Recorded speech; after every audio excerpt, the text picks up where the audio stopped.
എല്ലാ മാന്യ ശ്രോതാക്കൾക്കും പിന്നെയും യേശുക്രിസ്തുവിൻ്റെ നാമത്തിലുള്ള വന്ദനങ്ങൾ അറിയിക്കുന്നു. കഴിഞ്ഞ കുറേ ദിവസങ്ങളായി നാം യോഹന്നാനെ കുറിച്ചാണ് പഠിച്ചുകൊണ്ടിരിക്കുന്നത്. പക്ഷേ റെഗുലറായിട്ട് വീഡിയോ വരുന്നില്ലായിരുന്നു. ഇനിയും തുടർന്നുള്ള ദിവസങ്ങളിൽ തുടർമാനമായി വീഡിയോ ചെയ്യുവാൻ ആഗ്രഹിക്കുന്നു. എല്ലാവരും കാണുകയും നിങ്ങളുടെ സുഹൃത്തുക്കളോടും ഷെയർ ചെയ്യുവാൻ ഓർമ്മിപ്പിച്ചുകൊണ്ട് മറ്റൊരു വീഡിയോയിലേക്ക് കടക്കട്ടെ. ഉയർപ്പിൻ്റെ സാക്ഷികൾ. യേശുവിനെ യഹൂദ പ്രമാണികൾ ക്രൂശിച്ചു കൊല്ലുമെന്നും 3-ാം നാൾ താൻ ഉയർത്തെഴുന്നേൽക്കുമെന്നും ശിഷ്യന്മാരോട് പല പ്രാവശ്യം കർത്താവ് പറയുകയുണ്ടായി.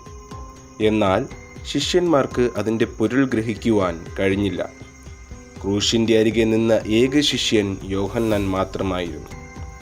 യേശുവിൻ്റെ മൃതശരീരം ക്രൂശിൽ നിന്ന് ഇറക്കി അരിമത്യക്കാരൻ യോസെഫ് വെട്ടിച്ചിരുന്ന കല്ലറയിൽ വയ്ക്കുന്നത് യോഹന്നാൻ കണ്ടിരുന്നു. 3-ാം ദിവസം അതിരാവിലെ മതിലക്കാരത്തി മറിയയും യോഹന്നാനും യാക്കോബിൻ്റെ അമ്മ മറിയയും ചേർന്ന് യേശുവിൻ്റെ ശവശരീരത്തിൽ സുഗന്ധവർഗം പൂശുവാൻ ചെന്നപ്പോൾ കല്ലറ തുറന്നിരിക്കുന്നതും യേശുവിൻ്റെ ശരീരം അപ്രത്യക്ഷമായതും കണ്ടു. സ്ത്രീകൾ പരിഭ്രമിച്ചു ഓടിച്ചെന്ന് അപ്പോസ്തലന്മാരോട് പറഞ്ഞു. മതിലക്കാരത്തി മറിയ അവിടെ തന്നെ നിന്നു. അവൾക്കാണ് യേശു ആദ്യമായി പ്രത്യക്ഷപ്പെട്ടത്. വിവരമറിഞ്ഞ പത്രോസും യോഹന്നാനും കൂടെ കല്ലറയ്ക്കരികിലേക്ക് ഓടി. യോഹന്നാൻ പത്രോസിനേക്കാൾ വേഗം ഓടി കല്ലറയ്ക്കലെത്തി. സ്ത്രീകൾ പറഞ്ഞതുപോലെ യേശുവിൻ്റെ മൃതശരീരം കാണാതെ മടങ്ങിപ്പോന്നു.